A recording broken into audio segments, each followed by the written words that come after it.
This is our 11th lecture on the topic that is chapter number 11 electric current through conductors of 11th science of Maharashtra board. And in today's lecture we are discussing the general concepts which you know in 10th standard. You have find the equivalent resistance of series combination and you have also find the equivalent resistance of parallel combination. The same concept is here. So I am discussing that concept like the numericals we discuss. Okay. Concept is simple. The first concept is series combination of resistances. आठवतं तुम्हाला 10वी मध्ये तुम्ही series कॉम्बिनेशनचं equivalent resistance काढलेलं आहे. आठवतं का? R is equal to R1 plus R2 plus R3 plus and so on. बरोबर आहे का? आठवतं? The equivalent resistance of series combination is equal to the sum of all resistances in series combination. This thing you know. Similarly, for parallel combination तुम्ही जे derivation केलेलं आहे त्या डेरिव्हेशननुसार 1 upon R equivalent or 1 upon R is equal to 1 upon R1 plus 1 upon R2 plus 1 upon R3 and so on. हे derivation आपण तयार केलेलं आहे. तुम्हाला पण सगळ्यांना माहिती आहे. पुन्हा तेच डेरिव्हेशन आता पण आहे. पण आता हे डेरिव्हेशन करत असताना आता याला समोर तुम्हाला पुष्कळ एक्सटेंड करायचं आहे. एक्सटेंड करायचं इन द सेन्स या टॉपिकवर टॉपिक जरी छोटा असला जरी तुम्हाला माहिती असला तरी या टॉपिकवर तयार होणारे प्रश्न न्यूमेरिकल्स हे खूप जास्त प्रमाणात तयार करता येतात आणि इम्पॉर्टंट टॉपिक आहे. This topic is very important as far as your NEET exam is concern और JEE exam is concern because on this same topic means combination of resistances there are nearly 12 to 13 questions asked in different NEET exam up to 2020. Okay. So the first point is equivalent resistance of series combination. Question may be like this. What is series combination of resistances? Obtain equivalent resistance of series combination. Obtain equivalent resistance of series combination. Okay. आता series combination कशाला म्हणतात सगळ्यांना माहिती आहे. काय करतो series कॉम्बिनेशनमध्ये आपण एकासमोर एक ते कंपोनंट जोडत जातो. बरोबर आहे. So the resistances are set to be connected in series when same current passes through each resistance. सारखाच करंट प्रत्येकामध्ये जातो सिरीज कॉम्बिनेशनमध्ये. कंडिशन आपल्याला माहिती आहे. आणि एकानंतर एक ते सगळे जोडलेले असतात. And all these are connected one after another. You can write the sentence like and all are connected one after another. Okay. बघा आता पॉईंट व्यवस्थित लक्षात घ्या. सिरीज कॉम्बिनेशन कशाला म्हणायचं. सिरीज कॉम्बिनेशन जर तुम्ही तयार केलं रेजिस्टन्सचं असेल लाईटचं असेल कशाचंही असेल तर त्या सिरीज कॉम्बिनेशनमधनं जाणारा करंट त्या प्रत्येक कंपोनंटमधनं जाणारा करंट काय असतो सारखा असतो. ही कंडिशन लक्षात ठेवा. It is basic concept. Now in series combination though current through each resistance is same, potential difference across each resistance may change. जरी जाणारा करंट सारखा असला प्रत्येक रेजिस्टन्समधनं पण त्या रेजिस्टन्सच्या अक्रॉसचं व्होल्टेज हे वेगवेगळं असू शकतं. If all the resistances are same then what you can say. If all resistances are same then potential difference across each will be same. जर सारखे असतील प्रत्येक रेजिस्टन्सची व्हॅल्यू सारखी असेल तर प्रत्येकाच्या अक्रॉसचं व्होल्टेज पण सारखं असेल. Okay. So the potential difference across the resistance depends upon the value of resistance. म्हणून समोर काय लिहिलं पहा. And it depends upon that resistance. So व्यवस्थित अर्थ लक्षात घ्या. In series combination the current through each resistance is same, potential difference across each resistance may change and it depends on the value of that resistance. रेजिस्टन्सच्या व्हॅल्यूवर त्याच्या अक्रॉसचं voltage depend करतं हे आपल्याला माहिती आहे. All these thing you know. I am only repeating the things. So now look at this figure. R1 and R2 they are connected one after another means they are in series with each other. So let us consider two resistors R1 and R2 connected in series. बरोबर आहे. सिरीजमध्ये जोडले त्यांना. This series combination is connected across the battery across the source of EMF V. Now look as the circuit is completed So this source will supply current through this combination. Let I is the current flowing through this combination. As these two resistances are in series, so same current flows through both the resistances. दोन्ही रेजिस्टन्सेस मधनं जाणारा current सारखा असेल. Now look, this resistance is R1, this resistance is R2. So potential difference across R1 will be different and potential difference across R2 will be different. Let V1 is the potential difference across R1 and V2 be the potential difference across R2. Now look what I have written. So let us consider two resistors R1 and R2 connected in series. The potential difference across them is V1 and V2 respectively. Okay, V1 and V2 respectively. So V1 is equal to, according to Ohm's law, V is equal to IR. Formula आपल्याला सगळ्यांना माहिती आहे. So V1 is equal to I, त्या रेजिस्टन्समधनं जाणारा current into त्याचं रेजिस्टन्स. If you want to find potential difference across a resistance, then the formula is like this: the current flowing through the resistance into the resistance value of that resistance. So that's why V1 means potential difference across first resistance is V1 is equal to I times R1, and potential difference across resistance R2 will be current flowing through R2 into its resistance. So V2 is equal to I into R2. Look at these two equations. I is taken same because current flowing through both the resistance is same as they are connected in series. So you know V1 is equal to I R1 and V2 I R2. आलं बरोबर लक्षात? म्हणजे series कॉम्बिनेशनमध्ये समजा इथे दोनच resistance दाखवलेत, 4-5 रेजिस्टन्सेस दाखवले असते, तर कोणत्याही रेजिस्टन्सच्या अक्रॉसचं व्होल्टेज जर तुम्हाला काढायचं असेल तर काय करावं लागेल? तर त्या रेजिस्टन्समधनं जाणारा करंट इंटू त्याचं रेजिस्टन्स असा फॉर्म्युला वापरायचा. व्यवस्थित लक्षात ठेवा. Now V is the applied voltage or supplied voltage which get divided into these two components V1 and V2. So you can write V is equal to V1 plus V2.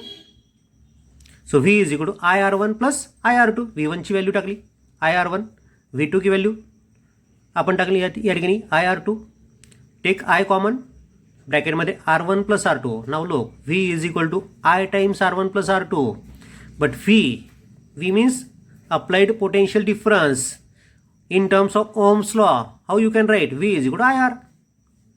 अब ये total voltage supplied, total voltage आहे हे, त्यामुळे हा असेल total supplied current into total resistance. This V is equal to IR, where I is the current supplied by the source and R is total resistance of that circuit. ठीक आहे, left hand साईडला आपण लिहिलं I into R series, कारण की series combination आपण जोडलंय. Total resistance म्हणजे सिरीज कॉम्बिनेशनचं रेजिस्टन्स, आणि आपल्याला फॉर्म्युला मिळाला I times R1 plus R2. Cancel this I, you will get R series is equal to R1 plus R2. म्हणजे या सिरीज कॉम्बिनेशनचं रेजिस्टन्स किती असेल? R1 plus R2. So this shows that equivalent resistance of series combination of two resistances is R series is equal to R1 plus R2. Now if you have considered three resistances, say R1, R2 and R3, then R series will be R1 plus R2 plus R3. If you connected 5 resistances of resistance, say R1, R2, R3, R4, and R5, then what will be the equivalent resistance? Equivalent resistance becomes R series is equal to R1 plus R2 plus R3 plus R4 plus R5 and so on. If you connect n resistances in series, then equivalent resistance becomes R1 plus R2 plus R3 plus R4 plus and so on Rn. Okay, हा general formula सगळ्यांना माहिती आहे. हे तुमचं 10वीमध्येच झालेलं आहे. ठीक आहे, त्यामुळे वेगळं असं काही त्या ठिकाणी नाही आहे. आता लक्ष ठेवा, सिरीज कॉम्बिनेशनचं रेजिस्टन्स किती आलं? R1 प्लस R2, म्हणजे दोघांच्या ॲडिशन झालं आहे. दोन्ही रेजिस्टन्सचं ॲडिशन झालं आणि इक्विव्हॅलंट रेजिस्टन्स दोघांच्या ॲडिशन एवढं मिळालं. 3 रेजिस्टन्सेस जोडले असते तर R1 plus R2 plus R3, तिघांचं addition झालं असतं. So this equation shows that series combination is used to increase resistance of the combination.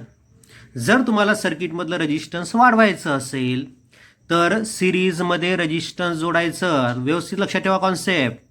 If you want to increase resistance of the circuit, then keep a resistance in series with the circuit. ठीक है. If you want to increase resistance of any branch, then what you will do?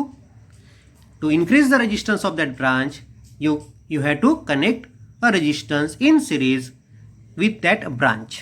Okay. Point व्यवस्थित लक्षात ठेवा. Series combination केल्यामुळे resistance आपल्याला वाढवता येतं. हा मेन पॉईंट याचा आहे.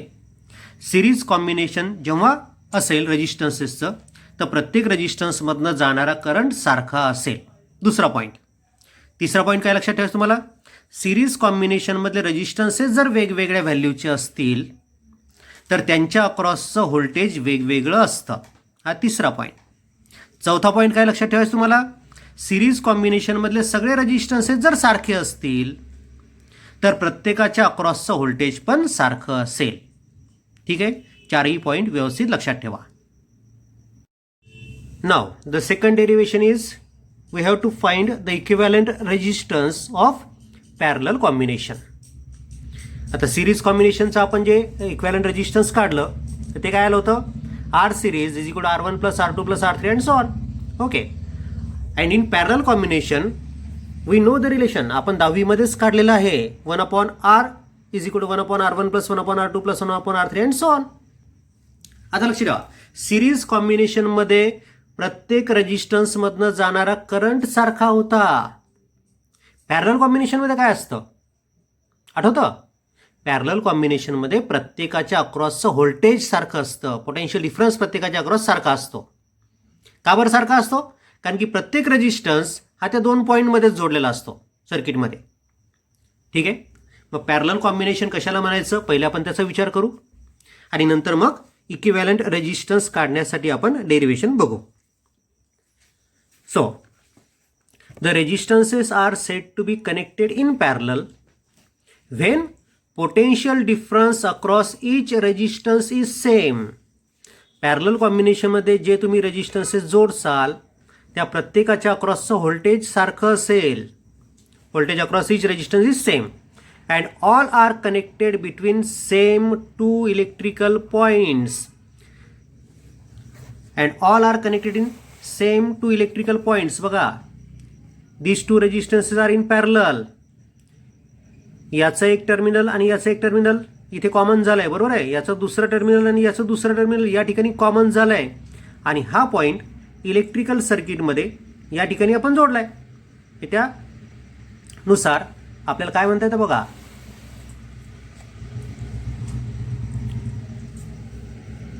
And all are connected between same two electrical points. त्या सेम इलेक्ट्रिकल पॉईंट्सच्या मदत आपण त्यांना जोडतोय म्हणून पोटेन्शियल डिफरन्स प्रत्येकाच्या अक्रॉसचं सारखं असेल. ठीक आहे. मग पॅरलल कॉम्बिनेशन कशाला म्हणायचं?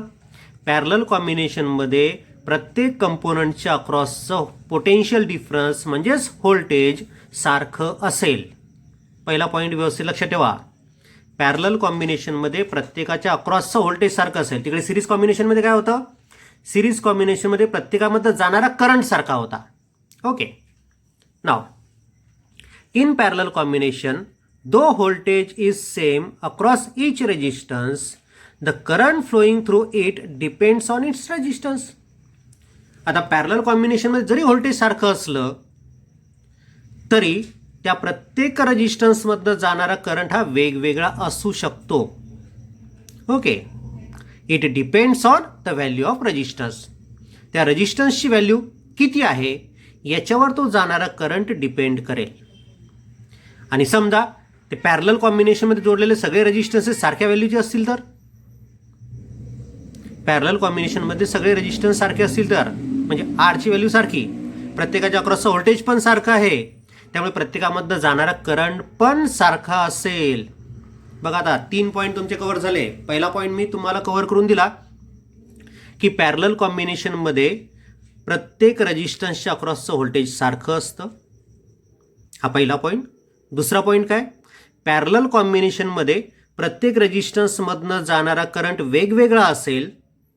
जर ते रेजिस्टन्सेस वेगवेगळ्या व्हॅल्यूचे असतील तर. हा दुसरा पॉईंट लक्षात ठेवा. तिसरा पॉईंट, जर सगळे रेजिस्टन्सेस पॅरलल कॉम्बिनेशनचे सारख्या व्हॅल्यूचे असतील तर प्रत्येक रेजिस्टन्समधनं जाणारा करंट पण सारखा असेल. व्होल्टेज सारखं असेलच प्रत्येकाच्या अक्रॉसचं, पण त्यांच्यामधनं जाणारा करंट पण सारखा असेल. हा तिसरा पॉईंट. ओके. आणि चौथा पॉईंट मग आपला फायनल रिझल्ट आहेच. सो आता आपण डेरिव्हेशन करू इक्विव्हॅलेंट रेजिस्टन्स काढण्यासाठी. So let us consider two resistances R1 and R2 connected in parallel. ठीक आहे. आता दोन रेजिस्टन्सेस पॅरललमध्ये आपण कनेक्ट केलेत. The current through them are I1 and I2. आता दोन्ही रेजिस्टन्सच्या व्हॅल्यू वेगवेगळ्या घेतल्या आपण, त्यामुळे जाणारा करंट काय असेल वेगवेगळा. So that's why I have written here I1 and I2. Both currents are different. Potential difference across them will be same. So V V V, कारण की व्ही एवढ्या पोटेन्शियलच्या पॅरलल आपण त्यांना जोडलं आहे, त्यामुळे जेवढं हे व्होल्टेज असेल तेवढंच हे असेल, तेवढंच हे असेल. ठीक आहे, कारण की व्हीच्या अक्रॉस आपण त्यांना जोडतो आहे. The current through them is I1 and I2 respectively and potential difference V. दोघांच्या अक्रॉसचं व्होल्टेज सारखं असेल, कारण की पॅरलल कॉम्बिनेशनमध्ये प्रत्येकाच्या अक्रॉसचं व्होल्टेज सारखं असते. So the current flowing through first resistance is according to Ohm's law I is equal to V by R. So voltage across this resistance upon its resistance. Voltage आहे त्याच्या अक्रॉसचं V, so V, and its resistance is R1. So I1 means this current through this branch I1 is V by R1. I2 V by R2. मग आता मला सांगा, parallel combination समजा तुम्हाला दिलेलं आहे आणि एखाद्या रेजिस्टन्समधनं करंट किती चालला ते तुम्हाला शोधायचं आहे. या रेजिस्टन्समधनं जाणारा करंट काढायचा, म्हणजे I1 मला काढायचा आहे. तर मी काय केलं, V by R1, म्हणजे त्या रेजिस्टन्सच्या अक्रॉस किती व्होल्टेज आहे त्या व्होल्टेजला कशाने डिवाईड केलं, त्याच्या रेजिस्टन्सनी म्हणजे R1नी. या ब्रांचमधला मला करंट काढायचा आहे I2. I2 काढण्यासाठी मी काय केलं, V by R2, या रेजिस्टन्सच्या अक्रॉसचं voltage upon resistance, that resistance. ठीक आहे. हा I एवढा करंट गेला, याच्यामधनं I2 करंट इकडे गेला आणि I1 करंट इकडे गेला. So I is equal to I1 plus I2 म्हणता येतं आपल्याला. I हा इथे डिवाईड झाला आहे, काही या ब्रांचमधनं गेला, काही या ब्रांचमधनं गेला. So you can right. आता इथे बघा, हा इकडनं I1 करंट आला, इकडनं I2 आला, म्हणजे हा जो I करंट तयार झाला हा I1 प्लस I2 एवढा असेल. So the total supplied current is I is equal to I1 plus I2. So I is equal to I1ची व्हॅल्यू ठेवा. The value of I1 is V by R1. The value of I2 is V by R2. Take V common. So if you take V common, then it will become V times 1 by R1 plus 1 by R2. So I is equal to V times 1 upon R1 plus 1 upon R2. So I is equal to V by R. So V by R is equal to V in bracket 1 upon R1 plus 1 upon R2. अब इस पर से अपने याच्यावरनं आता आपल्याला काय लिहिता येतं, आज मुद्दा मराठीचा वापर करतोय. धिस शोज दॅट, आता या दोघांचं कंपॅरिझन केलं तर व्ही कॅन्सल हो जाएगा, तर व्ही कॅन्सल होऊन जाईल. तर इथे 1 upon R parallel is equal to 1 upon R1 plus 1 upon R2 राहील. This shows that equivalent resistance of parallel combination of two resistors is, so 1 upon R parallel is equal to 1 upon R1 plus 1 upon R2. दोनच रेजिस्टन्सेस होते, त्यांना आपण पॅरललमध्ये connect जर केलं तर त्यांचं equivalent resistance एवढं होतं. So 1 upon R parallel is equal to 1 upon R1 plus R2. आपण जर 3 रेजिस्टन्सेस पॅरललमध्ये जोडले असते तर आपल्याला मिळालं असतं 1 upon R parallel is equal to 1 upon R1 plus 1 upon R2 plus 1 upon R3. आपण जर n रेजिस्टन्सेस पॅरललमध्ये जोडले असते तर आपल्याला मिळालं असतं 1 upon R parallel is equal to 1 upon R1 plus 1 upon R2 plus 1 upon R3 so on up to 1 upon Rn. मग आता यांचं ॲडिशन केल्यानंतर मी जर R पॅरललची व्हॅल्यू काढली तर ती R1 प्लस R2 पेक्षा जास्त येते की काय सांगता येतं.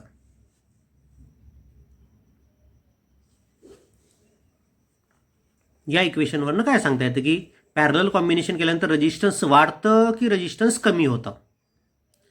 After combining resistances in parallel, whether the aggregate resistance और equivalent resistance increases or decreases. So this equation shows that the resistance decreases.